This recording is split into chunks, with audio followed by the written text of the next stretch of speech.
Hello, boys and girls. Welcome back to another adventure with your old Uncle Plague. Don't let your parents watch the screen, by the way, just in case. Alright, let's take a look at my notes today. Actually, this is a bag of chips. Where are my notes? No, that's toilet paper over there. How did that get there? Wait, I know how that got there. But that's unimportant. Let's take a look at my notes. Couple things to note off. First off, I'm going to tell you that I'm going to do the same thing that I did in the last part and do a couple little cutoffs because I do need to go in town and take care of some insurance things and adult things that you guys don't need to worry about. But first, let's see, just go through all them all. Let's see. The coins that we picked up, the silver coins and the gold coins, you don't feed those, you feed them. You don't give those to the crows. I completely forgot about this. You just feed them to Framp in exchange for souls. They have no practical purpose whatsoever as I bathe myself in sunlight. Yes. Oh, yes. Secondly, the last Titanite demon that we're going to encounter is going to be Los Idolos. Yes, I also remembered that later on. Oh, Lord, and it's the one that actually respawns. I don't like that at all. But we'll be complaining about that much later on. Thirdly, maybe the Dark Moon Nidus killed Sea Skies instead of all the other things that I said. Maybe, who can say? Someone asked, never shall the keepers of those flames meet. Why do the keepers of those flames never meet? And the answer is, well, if they're keeping the flames, then they can't leave, can they? So of course they would never meet. And that's the logic that I put into that. Kind of the Occam's Razor sort of explanation of it, I guess. Although I guess the Occam's Razor is, FromSoft didn't think about it. But this is one level up from that. Okay, fifthly, Marcasite actually is a real thing. I kind of suspected this at the time I was saying it, but I couldn't remember. It is a... well, it's sulfur in addition to iron. There's a blah blah blah process behind it. That's not really important. It's not actually pyrite. Those are two different things, even though pyrite is also a combination of sulfur and iron. It's also an old term for jewelry. So, even though people might refer to jewelry as being Marcasite jewelry, it isn't actually Marcasite, because actual Marcasite is brittle and completely worthless to everyone. Really shitty material to work with. Why they would say that they're using it to make shields and halberds and things, I have no idea. It makes no sense at all. Just forget about it, kids. Okay, and let's see. I wanted to mention, I said this in the comments of the last one, but a well-executed bad plan is better than a terribly executed plan in itself, even if it happens to be a good one. Kind of an old military way of looking at things. And I wanted to say that just because if someone is a master of like a Mantis style or Crane style or the other things that I was making fun of, they can still beat the fucking shit out of you. It doesn't matter if the style itself is ridiculous. If they are trained, they're trained. So don't try to get into any fights with people that shape their hands into beautiful, beautiful birds. Because that beautiful bird will probably go straight into one of your orifices and not the one that you want it to. And lastly, the Anor Londo darkness that I was pointing out at the bottom. Several things to point out here. They could be the building shadow, someone pointed out, although that would be terrible placement for building shadows. As far as the direction of the sun goes and everything. So I kind of discount that. Maybe that's as far as Gwendolyn manifested the lie, like that's as far down as the illusion goes. Maybe kind of doubt that too, considering that whenever you dispel it, then it remains, of course. Or it's just FromSoft's way of letting you know that this is the area where you will die. Although it's so far down that I can't really imagine that it really would matter all that much, because there's plenty of places in the game in which you will fall down and die anyways, regardless whether or not it is shadowy or not. And of course, I forgot during the process of the last part, as I was trying to rush through content, that we didn't go into this particular room. If you can't quite figure out where this is, surely you can. Just wander around until you die or happen upon Siegmeyer here. But I wanted to make sure I got him out of the way, and then we're going to do the little quivering orb section. And then I'm going to cut up over the ONS fight, because that's going to take some time, and I need to go in town and do some other things and whatnot. Okay, now let's ignore the tiny, adorable little chairs with high backs on them. These are so short! Look at them! Imagine sitting in this! Look how painful this would be. Your knees would be up to your face. These things are so low. Ridiculous. This is bullshit. Oh, also, I picked up the Silver Knight sword and the spear, and I'll show those off in a bit. But for the time being, let's instead talk to our good friend Siegmeyer. Whatever Whatever indeed. Ah, you again. Look at his tiny feet. Were you repelled by the Silver Knights? Ah, don't be ashamed. 'Tis the fate of vanguards like you and I. I'll think of something. We can overcome this together. I wonder why he refers to us as being vanguards. But look at his feet! His feet are so tiny! Itty bitty feet! Itty bitty feet! Actually, I guess this is a player model, so I guess his feet are only as small as mine. Although mine are quite large. Actually, everything about me is quite large, isn't it? Yes, you don't know the half of it. That's right, kids. This is quite a fix. We'll need another 3, no, maybe 5. I like the sound of this plan. Quite a fix indeed. So, he is stuck here, unable to figure out how to deal with the monsters that lie within. And I like the open window here because it seems to imply that he somehow managed to climb his way in here. Which is baffling to me, because he couldn't have climbed in through here because there's an archer right there. So how the hell did he do this? Siegmeyer, you're more amazing than you really let on. But the gist of his character so far is that it's pretty obvious, that he keeps coming up against these situations that to him seem completely impassable. So it's always up to us to fix the problem for him. This is quite a fix. We'll need another 3. So, his solution to this problem is to have 3 or 5 or 6 more big writhing male bodies to sling into this room to take care of all the monsters that lie within. My problem is to do none of these things. And what do we have around the corner here? It's a sword. Wonder if it belongs to an asshole that's trying to ambush us that FromSoft placed because they're dicks. You gonna do something? No? Oh, okay. Alright. Hello, sweetie. Hey, you damaged me, even though I parried you. It's bullshit. That actually happens whenever their sword, or whatever they're happening to be using, clips into you at the same time that your animation triggered. What a lovely fruit bowl, so expertly painted. Fuck your bowl. Was that yours? Was that your bowl? Oh, what are you gonna do about it? What are you gonna do about it? You ain't gonna do shit! Right in your fucking nuts, bitch! Oh, it sucks to be you! Oh, Silver Knight! Oh, you ate it so hard! Watch out with your brother over here. Come over here, sweetie. Oh, no! The buckler! It was the buckler! What a shame, what a shame, what a shame, what a shame. Alright. Now, let's take a look at this room. There's really nothing in here of merit. Concept art of Anor Londo, which is very wishy-washy. Very watercolory. Kind of unusual, since they base this on a real world location, so why exactly do they need concept art of it? One of those things that always kind of perturbed me about video game design is that even if it's like a character that they've had for like 17 games in a row, they will still have concept art of it, even though it's the same fucking design. Which I do understand, but it's kind of just silly. Anyways, this is one of those things. By the way, the room with Gwendolyn's painting in it is sometimes said to be her room, and the room here is sometimes said to be Gwynevere. Is sometimes said to be Gwendolyn's room. Huh, I don't recognize this location exactly.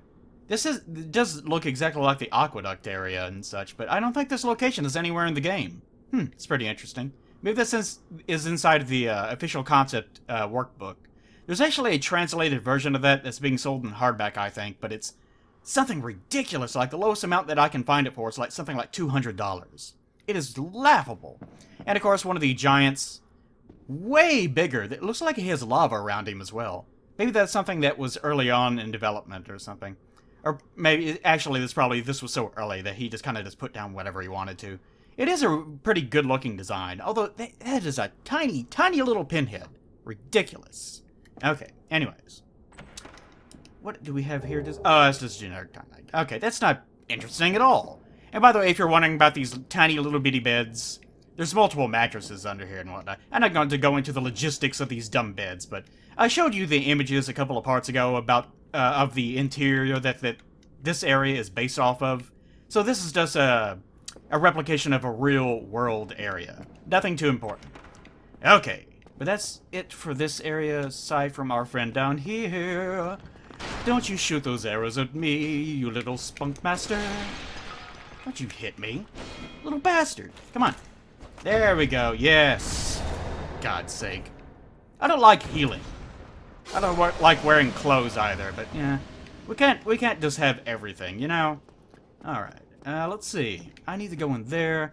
Let's take a visit down to the bonfire real fast. Which I probably don't actually need to do. I guess I'll go ahead and do it. I won't actually sleep there, but I did want to show something off. And that is that Solaire is no longer there. I was right in that Solaire will sometimes vanish and reappear at this thing. In this case, what happened is I went into the area in which you can summon him, and that made him kind of vanish whenever I went back, so he wasn't here. Whenever I rested, he reappeared. But whenever I left this area to upgrade, say, the spear and whatnot, whenever I left to go do that, then he just vanished completely. So I think he's gone for good. Like anytime that you leave Anor Londo, that's going to happen. Okay, as far as this goes, the Silver Knight Spear, oh, I got so many of these. This is one of those things, it took me forever to get one, and then I've been getting them non-stop ever since. Anyways, Silver Knight Spear +5. The Silver Knights of Anor Londo guard the city using this beautifully slender weapon. Sexy. The spear can be wielded by both hands in a focused thrust that uses one's body weight, or swung in a large sweeping motion.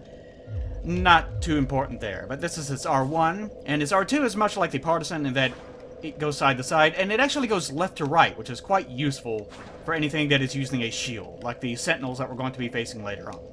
Two-handed, kind of standard fare. It loses the side-to-side attack with its R2 whenever you do this. And let's see, what is this backstep? Ninja flip, yeah! And it's that. Backstep into this, yeah, same thing. What about its rolling R1? Overhead, yeah, that's right. Forgot about this. I'm showing this off because this is one, probably, maybe my favorite spear in the entire game. Really like this one. It looks nice, it doesn't look silly, it's not a big piece of stupid fantasy junk. It's pretty practical, although it is pretty, you know, it's... whatever, what's the fucking word that I'm looking for? But it's pretty for the sake of being pretty. It's meant to look... oh, I can't think of it. But, you know, things that are, like, made for the honor guard and whatnot.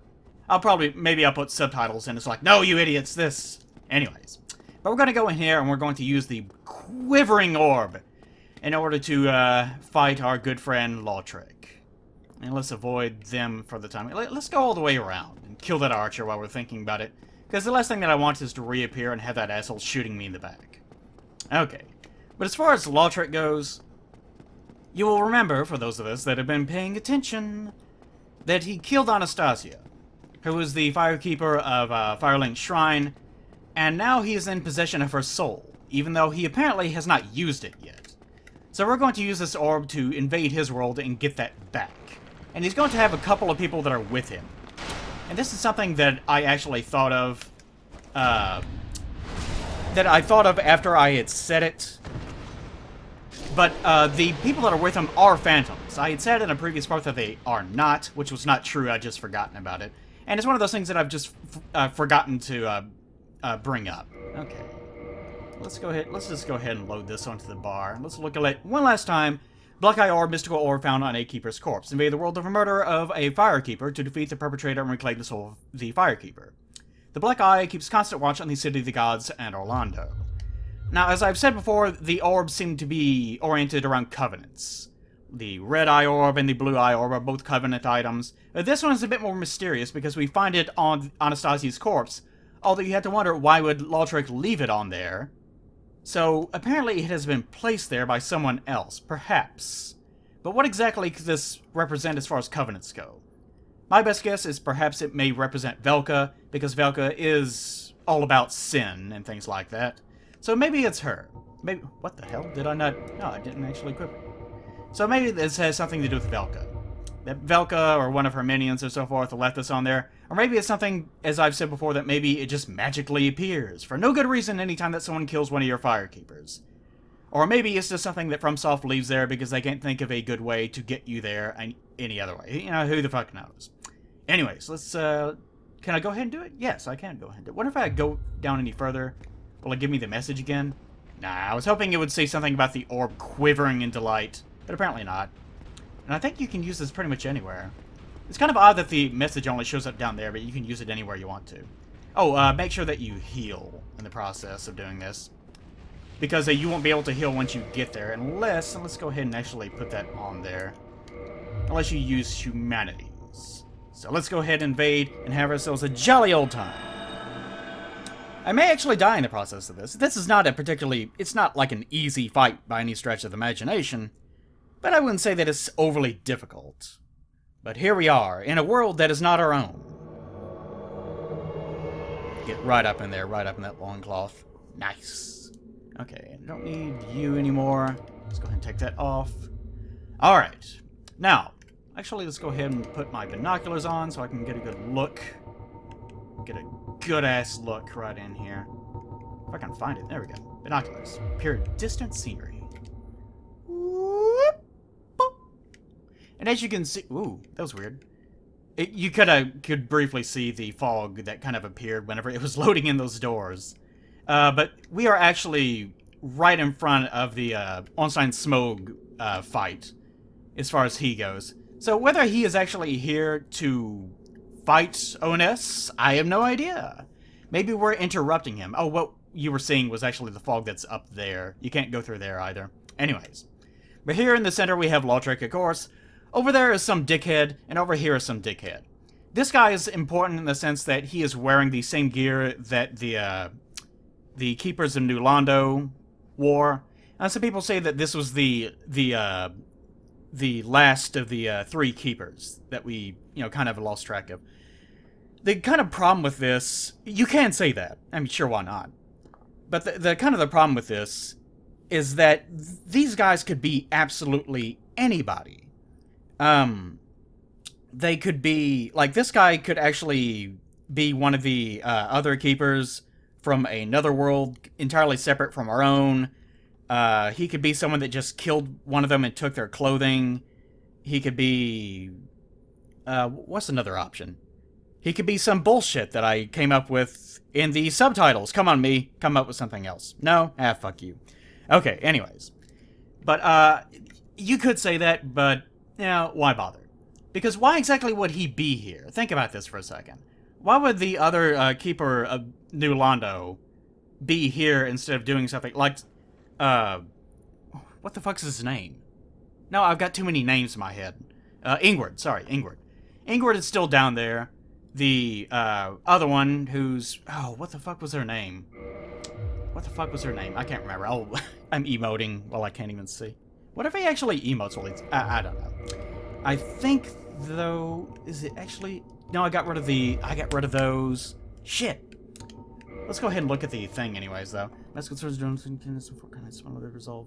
Symbolize the resolve to keep the seal shut forever in atonement for all those who were sacrificed, but two of the three forsake no longer upon tiring of their duty. Huh. I could almost have sworn that they gave the name of the second one. I'm pretty sure.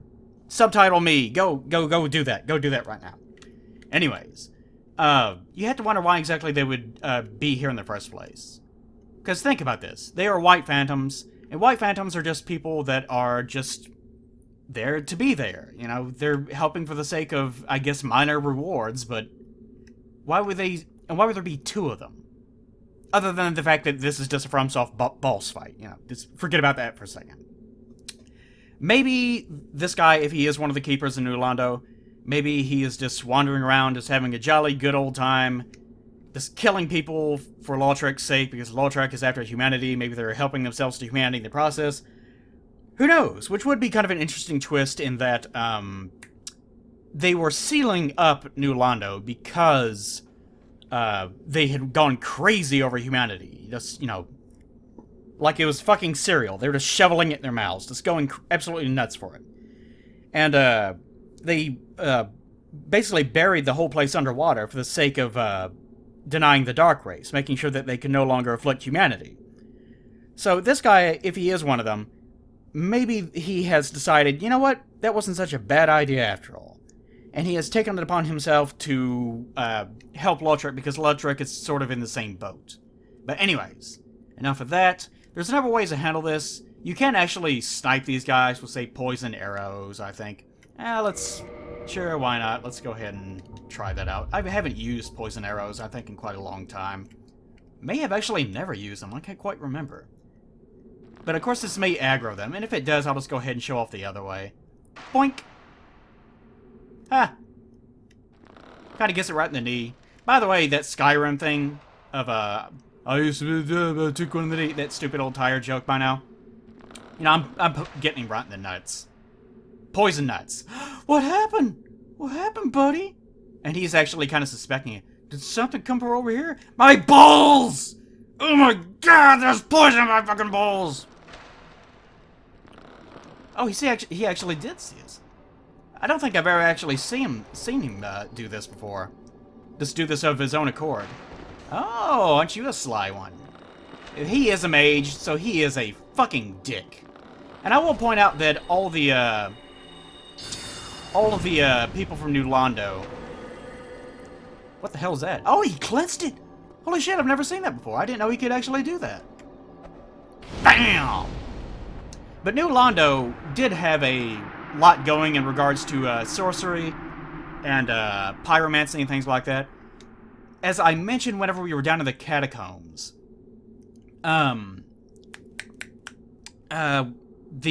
what's his face? The blacksmith down there.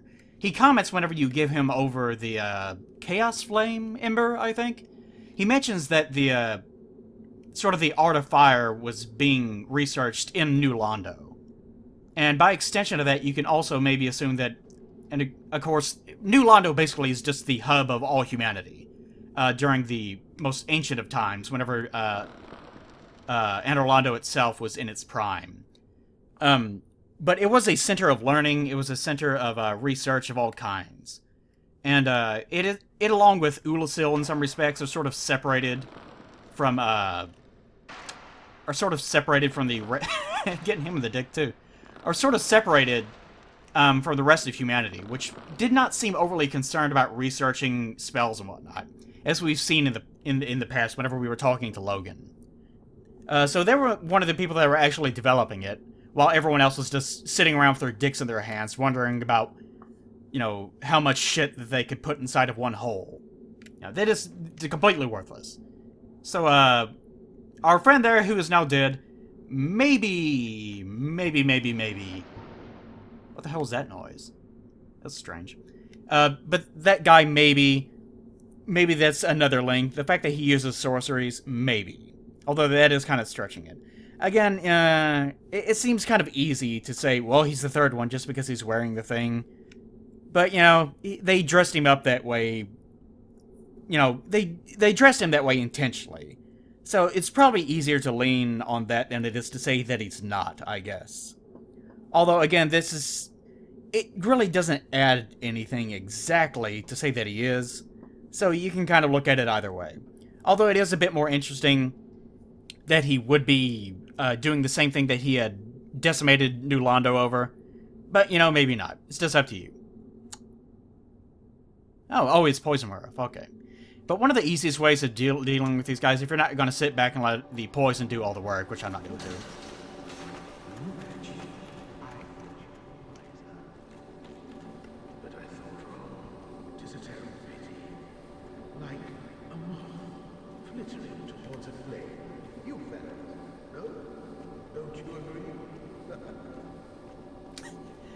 Well, at least one of them agrees, since the other one is fucking dead! And, of course, he apparently doesn't have any sense in his head. What is he trying to do? Mysterious. But probably one of the easiest ways of dealing with these guys, it's the same way of dealing with the giant sentinels, is to use the stairs to get them sort of congested into one area, and either use that to attack them with, like a spear, for example, that I'm using here, or to just drop down and come up behind them, or just do whatever you want to do. But the important thing is to keep them separated. As hilarious as this is, I think I've had enough of it. Okay, but if you die and come back, he has slightly different dialogue. It's basically just him complaining, oh, you're doing this again, really? Making fun of the fact that you have failed once again. Anyways, here they come. Whee! Come over here, Lautrec. And since he is using these show tails, it's basically impossible for you to, ooh, He's using this guy's using a pike. No, don't do that. Don't do that. This guy's using a pike. So, he can't do that, sort of 3-hit, attack on you. And that's enough out of Lautrec and enough out of you. Okay, target destroyed. That was a very lazy fight for me. I didn't even really give a shit. But you get the souvenir of reprisal here. The guilty pay the price!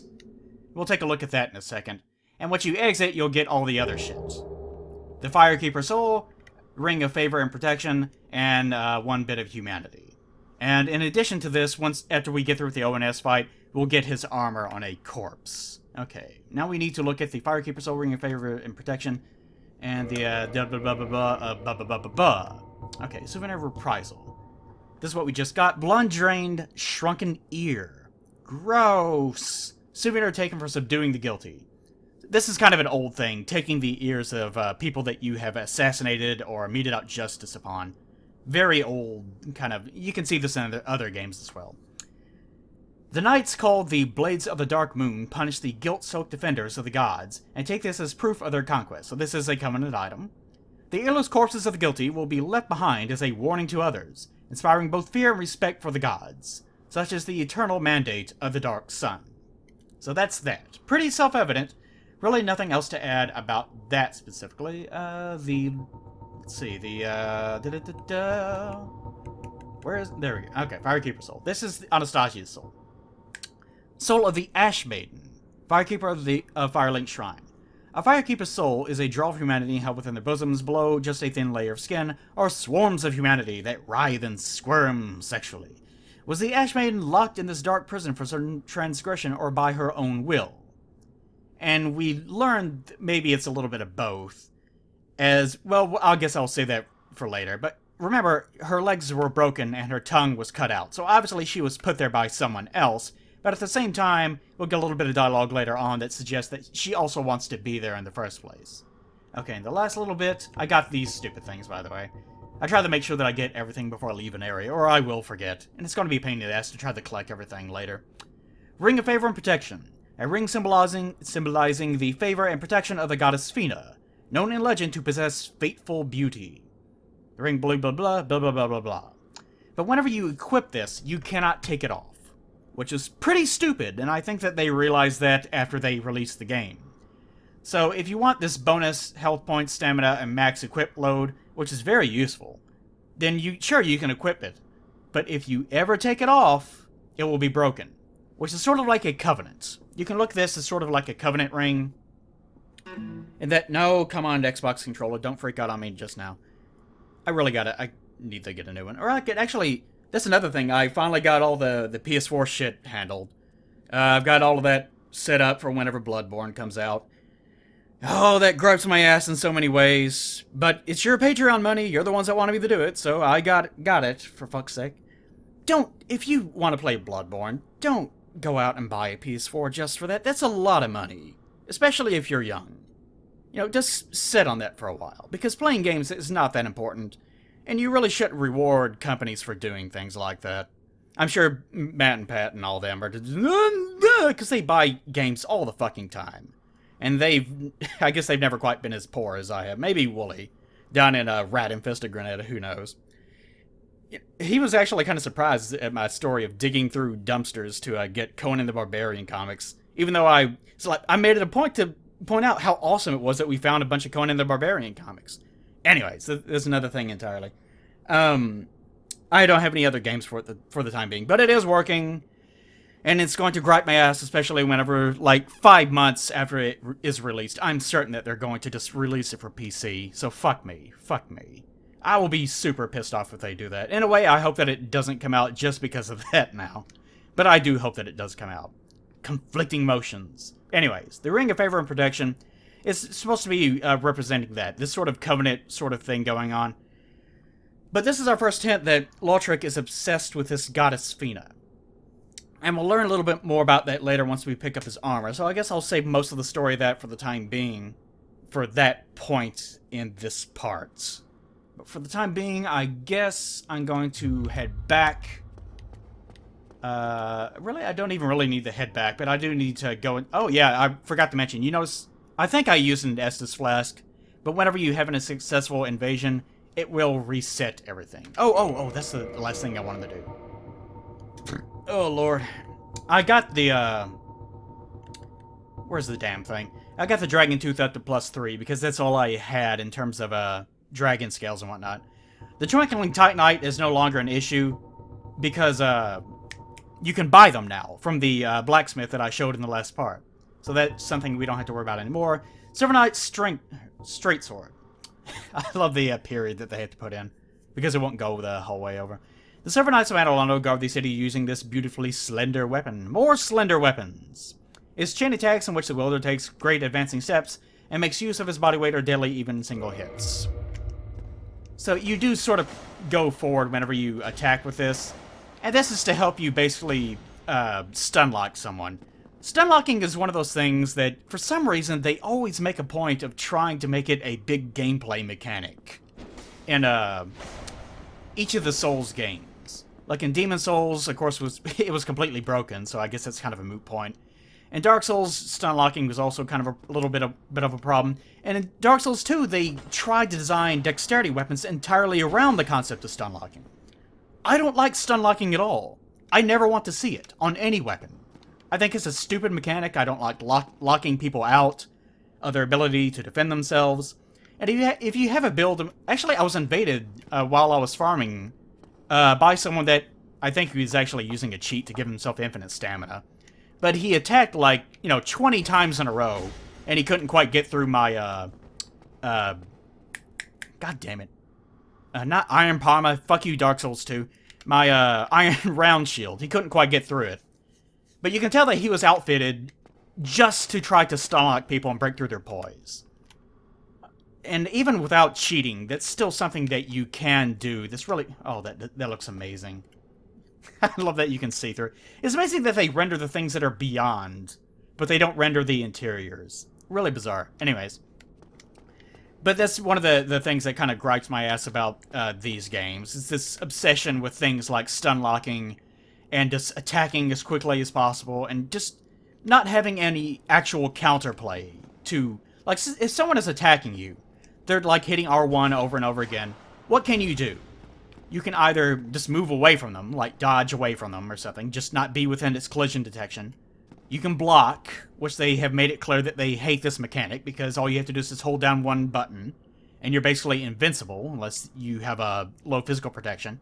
Doesn't require much skill, so I can understand why they would complain about it. Or you can parry, in which case that, just knocks them away and basically allows you to one-hit kill them.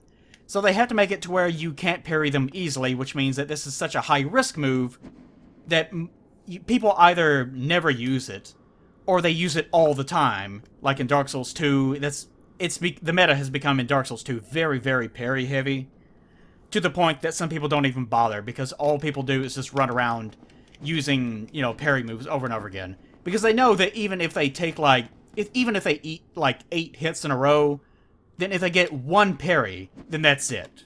All they have to do is do that, and they will remove, 90% or 100% of the opponent's health. So the way that they have designed the melee system in these games is not very good, in my opinion. One of the flaws of the Souls games that I had kept hoping that they would work out in the future... It's weird there's a mole on each one of my shoulders. That's so weird. They're like little eyes. Can you unsee that now? They're like little frog eyes, my shoulders. Oh, that's weird. Fucking deltoids. Anyways, that's one of the things about the games I've never quite liked. And of course, with Bloodborne coming out, they decided, you know what, fuck it. And fuck it in the wrong way. They decided to completely get rid of the concept of shields, and they made parrying a ranged attack in some ways. And there's other things that I know that I can't go into just yet, but...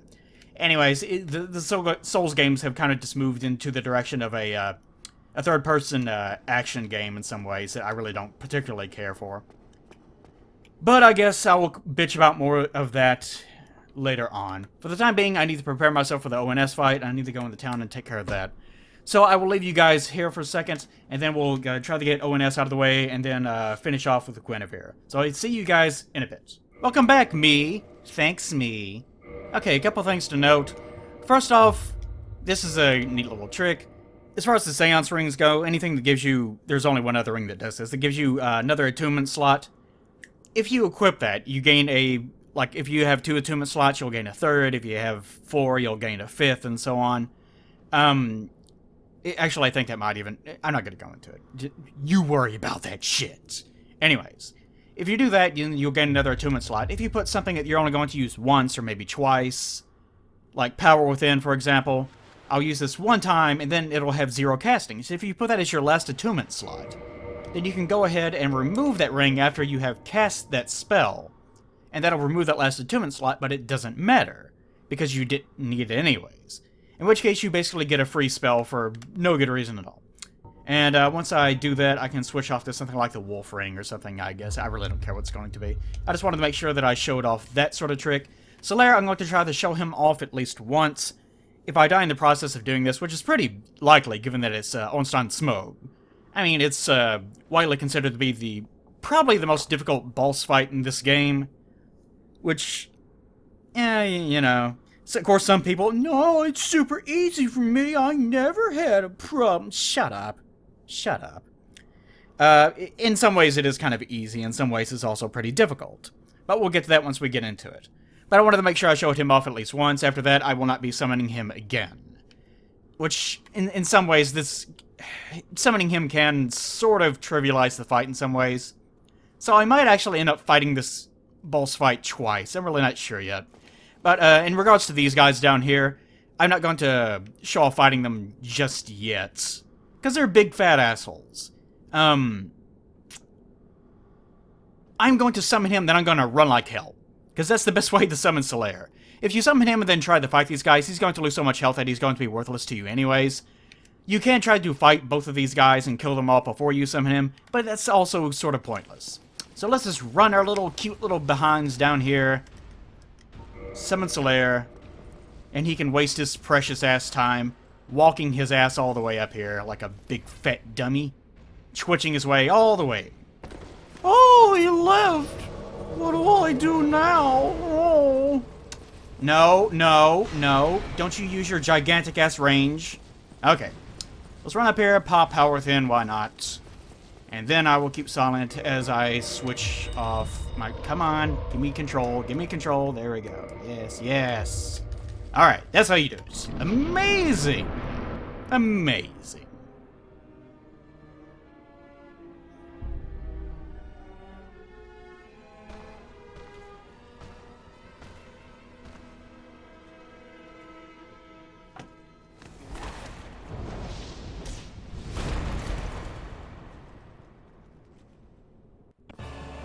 Come on and slam! If you... No, I'm not going to do that. Okay. Now, this is a complicated fight and also a very simple fight in some ways. The simplicity of this fight is that basically the only thing you really have to do is just kind of backpedal your way over and over again until you get these guys separated. And it's difficult in the sense that you have to separate them. And Solaire kind of trivializes the fight in some ways in that you don't have to... maintain both of their focuses at the same time. But you do need to make sure that you're always on the lookout, just in case.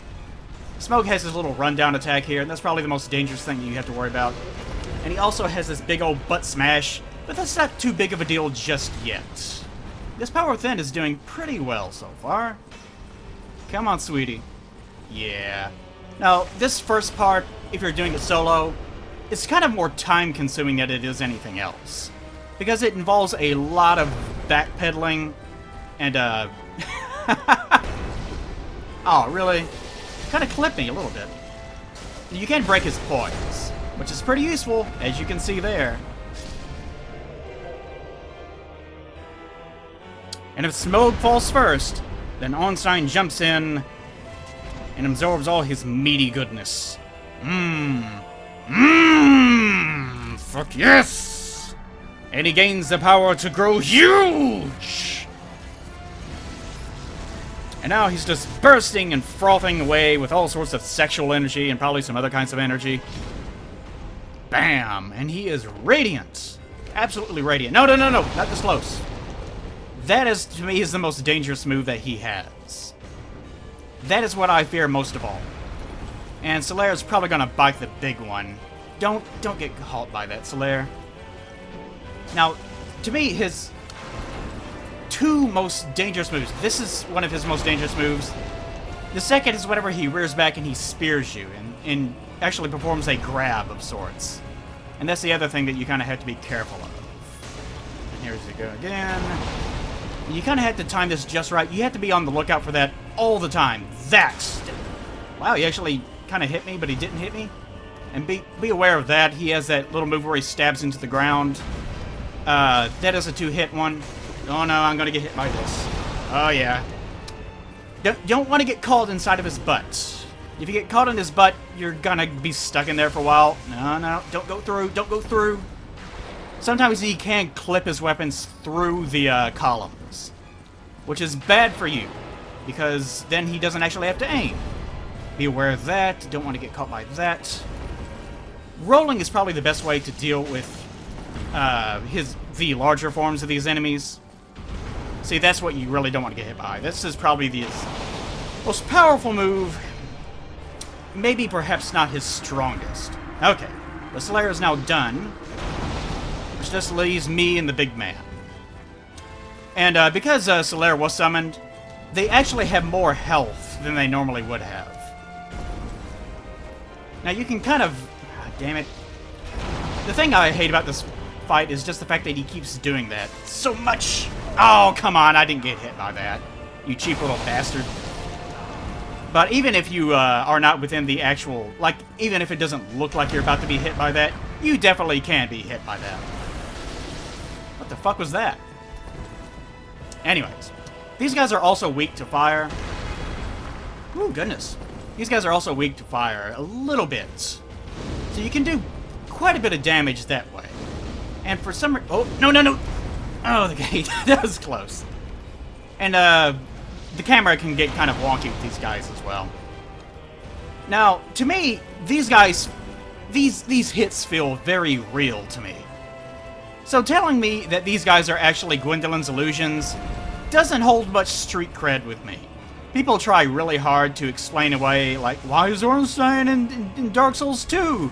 Oh, it's because he was actually illusion in Dark Souls 1. Now, shut up. That really, for some reason, even though neither one really adds or detracts too much, just the idea that you actually aren't beating them, you're beating some sort of illusions, to me, kind of just lessens... Goodness. Auto-tracking galore. Kind of lessens the impact of actually fighting these guys. Make sure I get behind this column before I heal. And you can kind of get stuck in this little rhythm of hitting with your attacks over and over again. This is a fight of patience. So you don't want to get too ahead of yourself while you're fighting these guys. If you try to just go for it, if you get a little bit irritated during the course of the fight, you're probably going to lose. Damn it. That initial iframe startup always gets me. There's like one, even though if you press the button just in time, there is a little bit of delay in between whenever your iframes start, and even after the roll has actually begun. Better heal some. And he does have basically the same moveset. Oh, damn it, I hate that. The thing about that attack that makes it dangerous is the fact that it kind of has a lingering hitbox as far as whether the attack triggers or not goes. Might as well just heal. I have plenty of health, so it doesn't really matter. You can beat these guys with 5 Estus as long as you just make sure that you're pretty careful about it. And he can go over that, so be careful. Unfortunately, since I have the wolf ring, I was about to say I have a lot of poise since I had the wolf ring on, but as you can see, not quite enough to survive multiple hits in a row. And those can sort of clip through the column sometimes, so I will sometimes just roll just for the hell of it. You do have to be careful. Be absolutely careful. And down he goes. This is a little bit too easy.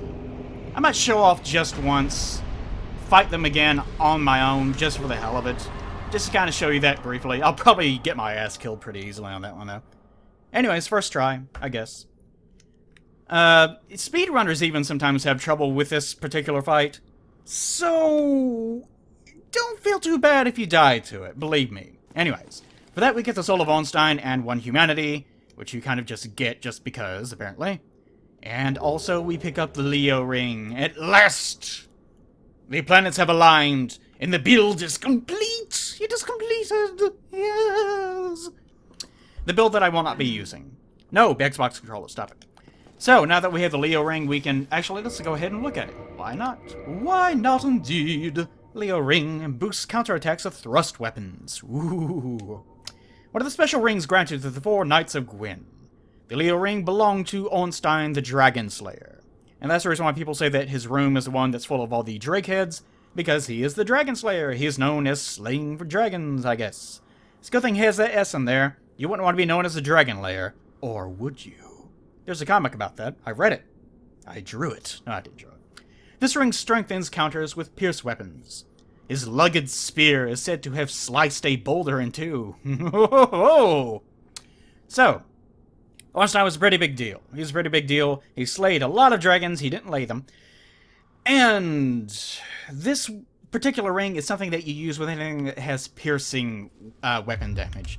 Or more specifically, not with the weapon. You actually use it with anything that has the, like, say, for example, let's see. Does it actually show that it attack that right? Okay, yes. For example, like the Baldur's Side sword here. You notice that it has an attack type of regular slash thrust. With the thrusting attack, the Leo ring will trigger.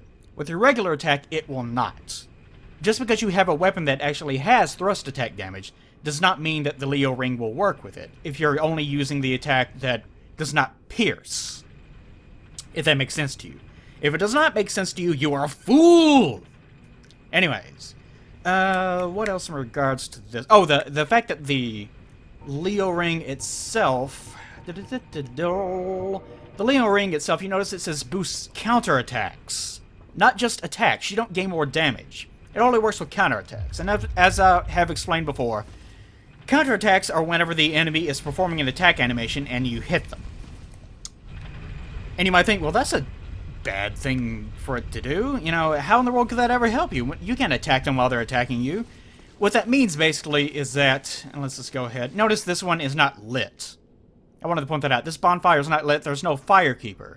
Which you would think that if Gwynevere in there was real, she would be keeping the fire. Maybe that means she's not real. Maybe it means that. But that's that. But basically that just means, as far as counter damage goes, that you wait until they have... Or you get out of the way of their attack, obviously. And attack them while they're in attack animation. Or you can, say, block their attack or whatever. Or not, maybe not block it, I can't remember. But anyways, if they attack and miss, the fact that they have missed means that they're still in that attack animation. Which means that you can hit them and that will trigger the counter damage. As long as they are physically, their model is in that animation, it does not matter whether the time at which you could actually receive damage has passed or has even started in the first place. Okay. But you notice his corpse is bright and shiny and just has, as usual, in a loincloth. Anytime you see a loincloth, kid, just dive right in there. You know you're gonna find some jewels. And this actually is it's not even in his pants this time. It's like glowing out of his shoulders. Weird. Anyways, this is allegedly the corpse of Lautrec. And we know this because it drops all of his shit. All of his shit. Which unfortunately doesn't really go with anything else in the entire game. So if you're going to wear this, you're kind of stuck with wearing just this. But these are the favor items. Favor? That's quite unusual, don't you think? Yes. The favor items. Now, let's see if I can remember where the hell this is as far as organization goes. These are not really organized particularly well. Like, you would think that the lightest armors would be up top and the heaviest ones would be on bottom. Which is kind of true. But you have, like, the Hollow Thief's leather armor is down here. Like, it's not organized by weight or anything. It just makes no sense at all. Anyways. Embraced armor of favor. Armor of Lautrec the Embraced. We've heard him refer to himself as Lautrec of Kareem. Here it is referring to him as Lautrec the Embraced. Representing the goddess Fina's love. It does not say what exactly Fina was the goddess of. Maybe she was just the goddess of love. Who can say? The goddess's arms wrap around us, as if to embrace the wearer. And that's referring specifically to the arm here. And I guess I'll just go ahead and show it off. What does this one say? Because during his solitude, he forsook everything, for he believed in the goddess's love for him. So we've said in the... I think I've gone into it in the past, that Lautrec may have been on the run from something. He is of Kareem, and of course we found him in jail. So perhaps, you know, he was running from something and he's been alone all this time. But it says he forsook everything for he believed in the goddess's love for him. So perhaps the reason why that he is on the run is because of his love of this goddess. Leggings a favor? Same thing, probably. Yes, okay. Usually it's the helmet. It's usually the helmet and the same thing. Okay. Alright.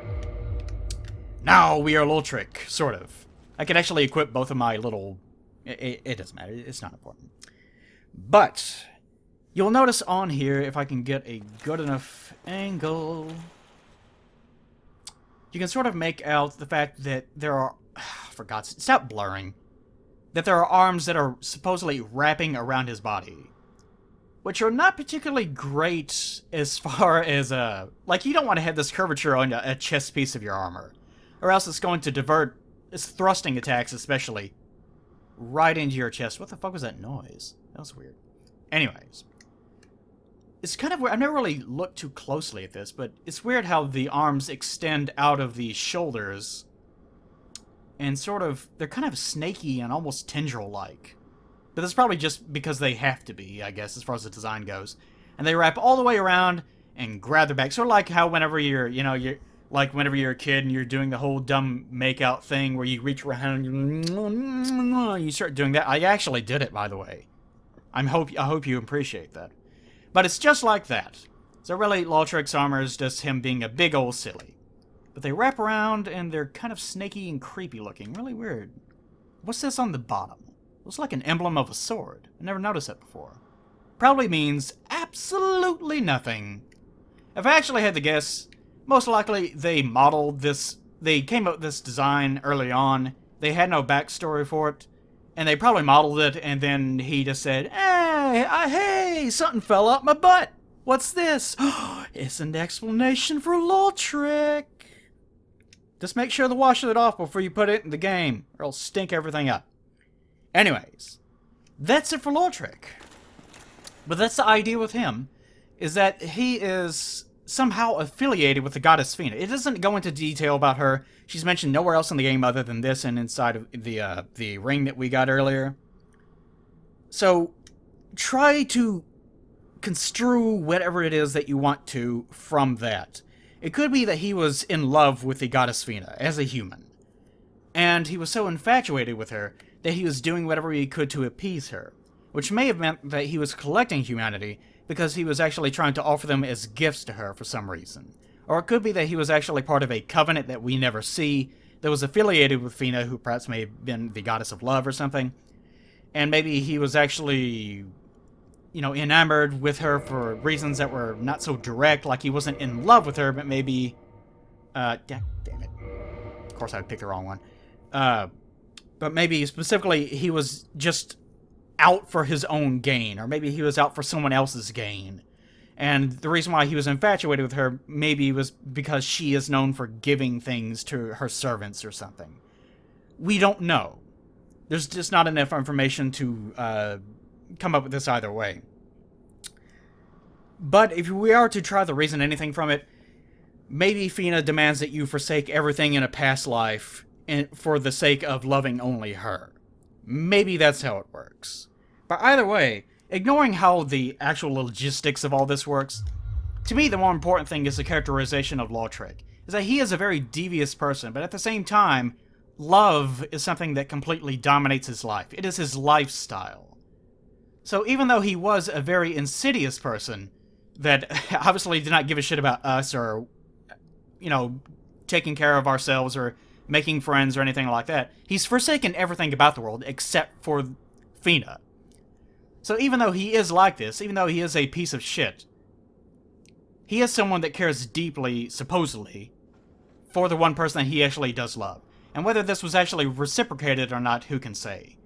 Since he's the only person that seems to have this mentioned about him, maybe that's the case. Maybe there was something going on between him and this goddess, who can say? Or maybe he was simply being used. We will never know. Or will we? No, we won't. The answer's no. Again, it is all up to your personal opinion and your personal preference. Everything is up to opinions, but mine is the correct one. Okay, but now we come to the most important part of the game, and I need to get ready for it. Oh, hell yes. I need to get ready for this. Into the lion's den. What the fuck? What's with these lions? We saw these lion heads earlier on. It, again, it's probably just... Is it actually part of... Wow, it's actually part of the model! So it was intentional this time. Interesting. Now, Ornstein's ring is associated with lions. Leo ring. But I doubt that has anything to do with it. It's probably just a coincidence. It's probably just something that they decided was just going to be a generic pattern that they were going to put somewhere. And it didn't really matter either way. But anyways... Into the sunlight we go.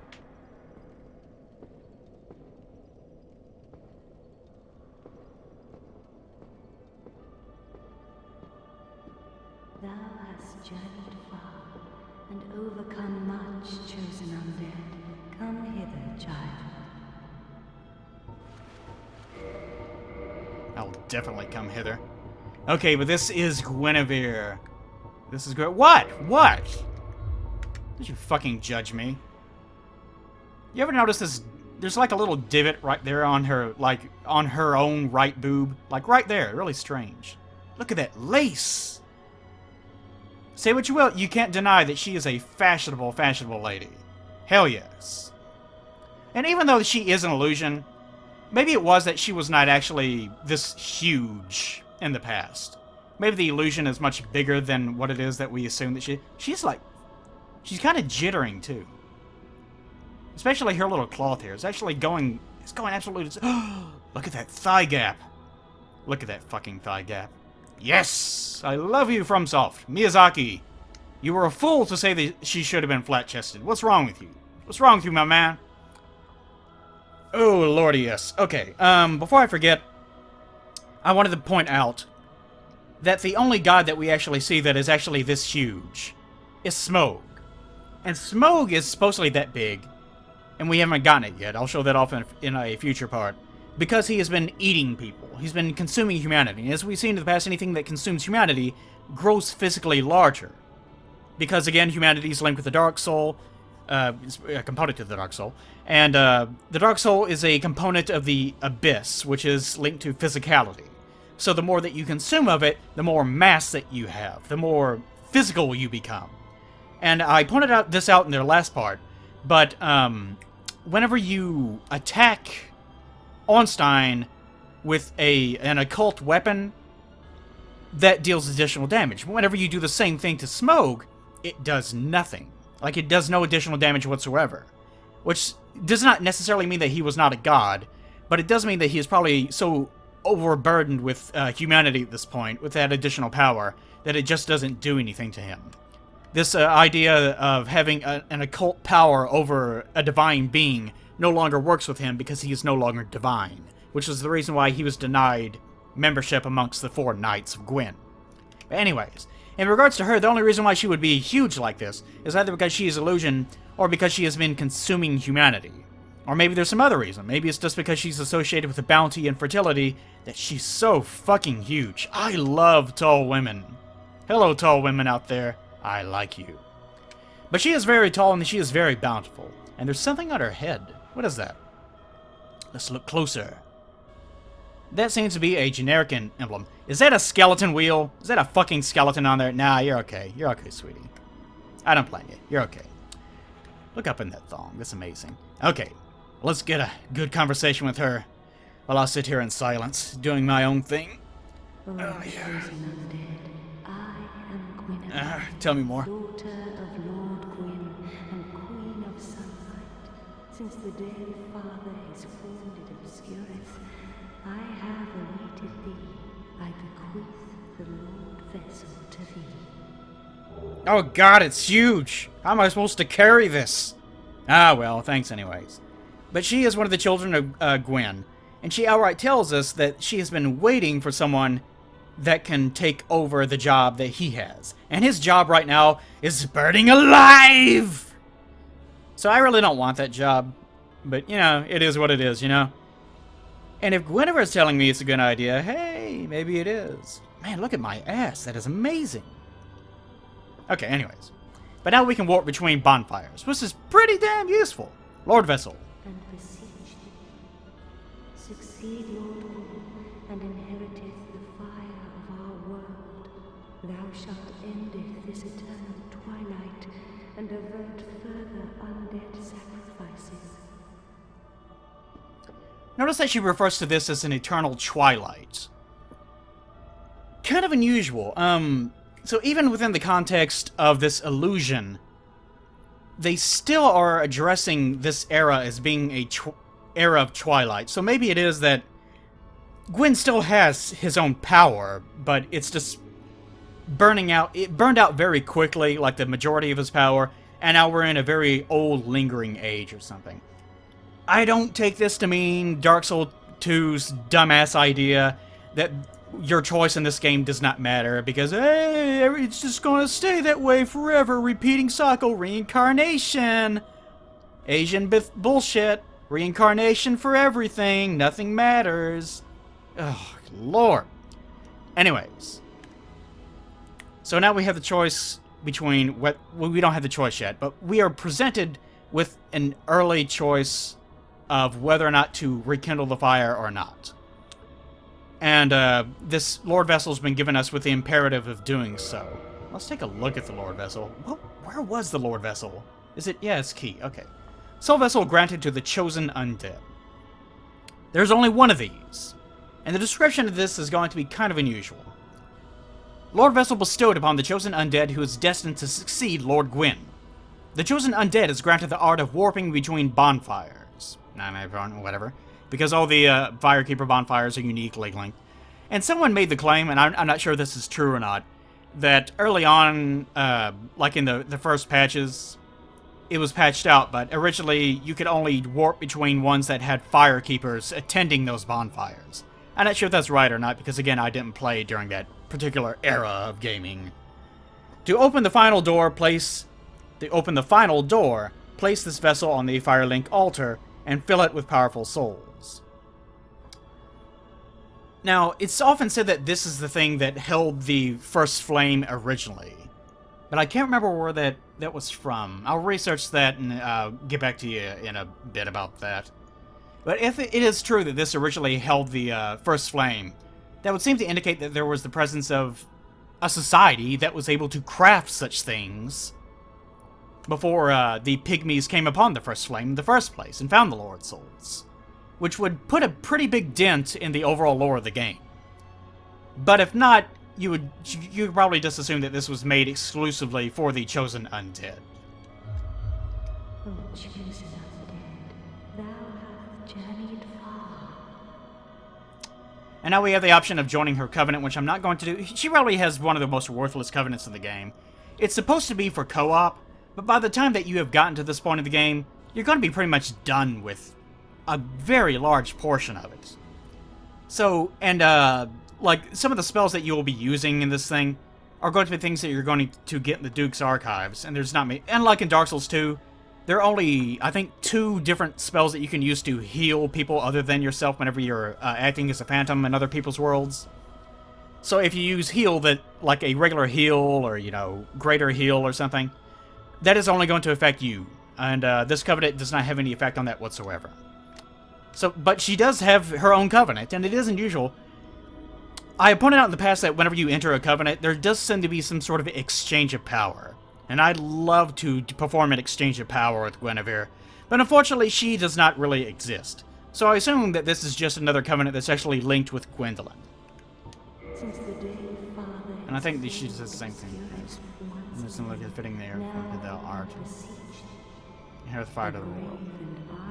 Indeed, we had felt the warmth of fire, its radiance without fire.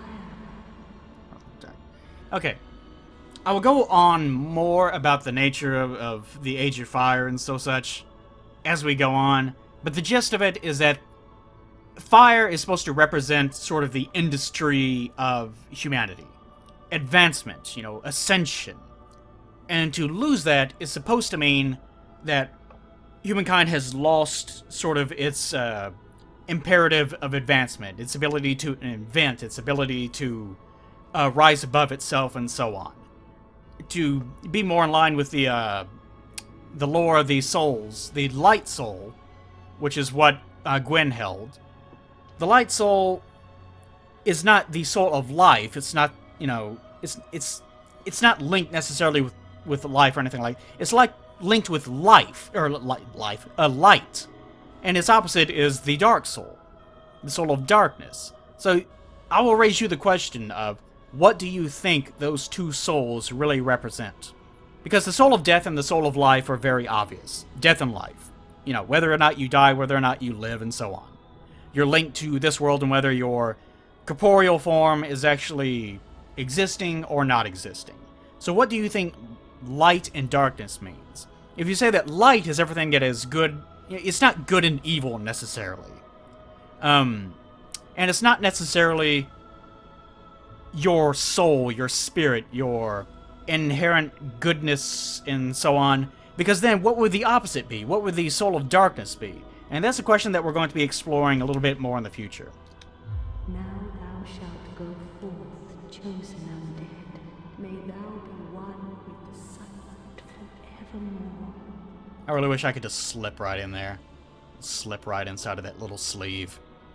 Just like in the animation. Just like in the animation. Amazing. Amazing! But I think I will cut it here and do a little bit of dicking around with the knights outside, and I will run through Ornstein and Smough one last time alone just to show you what exactly that is like, which means I'm going to have to roll back a save. So I will see you guys in a second. And we're gonna go back in time. And now we are back in time once again. But in order to dick around with these guys, you can fight them the old-fashioned way, but you can fight them the Plague of Gripes way, which is to not fight them at all, and to possibly kill yourself in the process. Just get them up here, drop off. You can either kill both of them or you can kill one of them. But I'll try to show off this guy one-on-one, because it is pretty cheap to do that, just to show these guys off. They kind of fight basically just like the other ones do, so don't worry about it too much. Overhead attack, same thing. And I'm using the Grass Crest Shield that's going to eat through me a little bit. But the main difference is that they can do that. They can use the Wrath of the Gods, which is one of the miracles. It is an actual miracle that you can pick up and use yourself.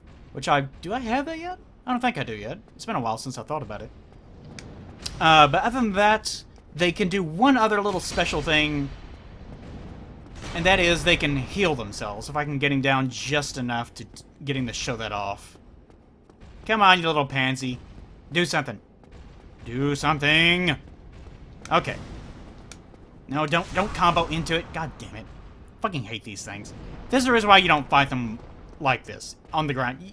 This is the reason why you really do want to cheat things out. Oh, really? Come on, I was rolling. God fucking damn it. Even though the rolling in this game is still broken with the ninja flipping, you can still get your ass kicked if you're not careful. Okay, and that should get him to... Oh, really? You're not going to? Come on, now I'm gonna have to fart around just waiting for you. Come on. Come on, you know you want to. You know you want to heal. Just go ahead and show it. Show it for all the boys and girls.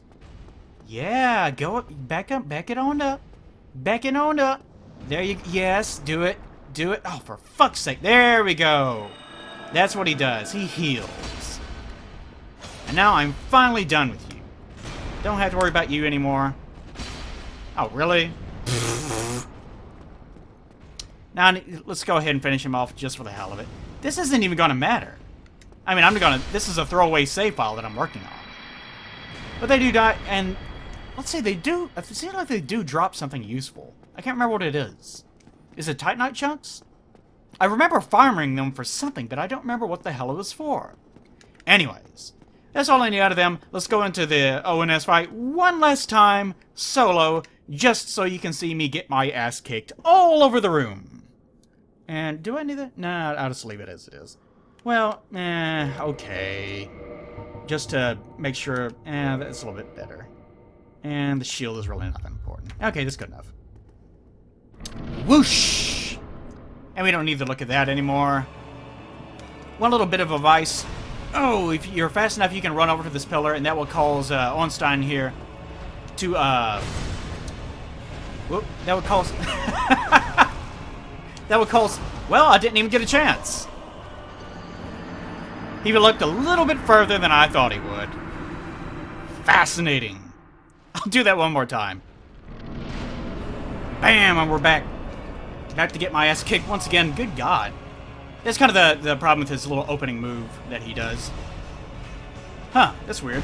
Oh, my controller's disconnecting. That's what... I wonder what the fuck was going on. But that's...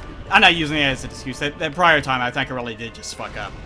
But my controller does kind of go in and out sometimes. Okay. But as far as fighting these guys go, one of the easiest ways to deal with it is just equip a shield in which you have pretty good defense overall. And just keep backpedaling and wait for them to sort of space themselves apart because their attacks are so different from one another.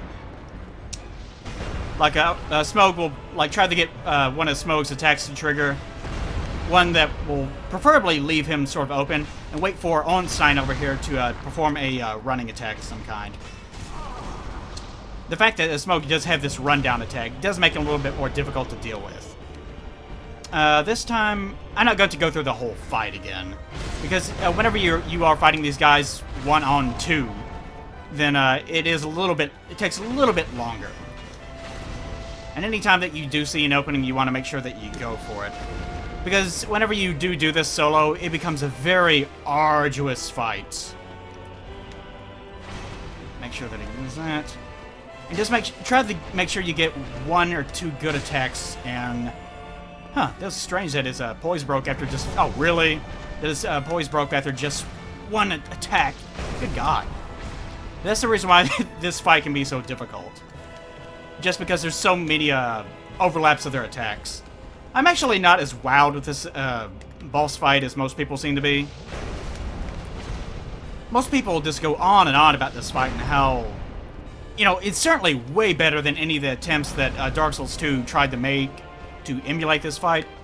But to me, this fight is kind of... It just drags on because of this first phase, whenever you're going at it one-on-one. Because you end up having to waste so much time just trying to make sure that they can't attack you at the same time. You kind of just end up doing this over and over again. And one thing that you can try to do... No, come on. I knew that was going to happen. I really hate the fact that I can't dodge while running in this game. But one thing that you can try to do is to try to get them to cross over the columns. Really? You're just going to go right through it, you big fat cheater? But try to get them to cross the columns in the sense that you try to... He's going to do it again. Asshole. But try to get them to cross the columns. I need to stop doing that. I really should be paying attention, but I'm trying to talk too much. But get them to cross the columns in the sense that you try to get one to go left, and you get the other one to go right. Sort of like this. And one of the problems is that their damage does not carry over from one phase of the fight to the other one. So what's going to happen is if you try to split up the damage, then that's going to work against you to a very large degree. Try to get him to... Okay, there we go. They'll work work against you to a large degree. Just because, like, if you get both of them down, if you finish them off at the same time, even with the same exact hit, it does not matter. The game will detect which one lost the very last pixel, lost the very last pixel of health, and that will be the one that you actually are counted as having killed. And kind of the other problem is that since they go through columns so fucking much, that even using that as a defense doesn't really work particularly great. If I did this a few more times, I could eventually get through it all. And I did spend a bit too much time dicking off talking, but again, I wasn't really trying to beat them there, just trying to show off exactly what it's like. And what it's like is a big pile of donkey poop. But fortunately, I got through it on the first time with Solaire's help, so that kind of cheapened it. But to me, the weakest part of that fight is the first phase, just because so much of it is just based on patience and just trying to get them to, you know, just kind of RNGing their attacks. The ONS fight is a speedrun killer primarily because of that. Because you're kind of just waiting on them to space themselves apart. And that's basically what the whole fight comes down to. And the second phase of the fight is exactly the same as I showed you in the first part, except obviously Ornstein would not have quite as much health as he did that first time. But I think I'll go ahead and show you the cinematic whenever Ornstein is killed first, just so that you can see it, and then we'll leave everything at that.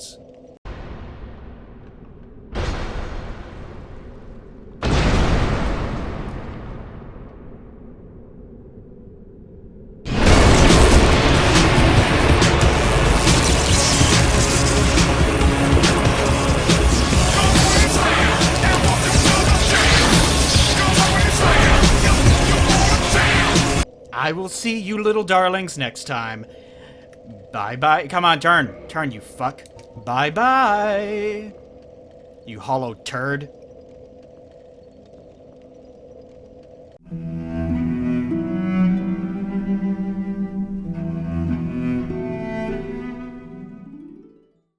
Haha! You thought I forgot. I didn't! Oh-ho! What's on your mind, friend? Wait, you defeated those monsters? Fantastic! I'm saved! This Knight of Katarina hereby commends you. Take this as a token of my gratitude. What could it be? It's shit. Thought I forgot, didn't you? Nah, I'm just fucking with you guys. This does raise an interesting question. Why exactly is he here in the first place? You think that maybe he's another chosen undead from another world, that he's sort of like, Solaire? You know, Solaire appears, but he's not a phantom. So maybe it is that he is another one of these kind of guys that's kind of just in our world, but he's not really a phantom. So maybe he is another chosen undead from another world. Or maybe he's just some asshole. Which is probably more likely, considering that we'll meet his daughter later on and whatnot. So who the fuck knows what's going on with that? But be warned. Gallantry entails great risks. Next time, give me a chance to come up with a plan. No, never. I'll just keep rescuing you because you're my big teddy bear. Okay, that's all from him. But I'll just go ahead and show this ring real fast, just to show it. And then I'll do my proper goodbye before I get invaded inevitably. Oh, it's all the way up here. This is one of the starting items that you could have chosen, and it would have been completely worthless. Small increase in health points. Ring made of an ancient tiny red jewel. Blah, blah, blah. Rings grant powers large and small, don't I know it.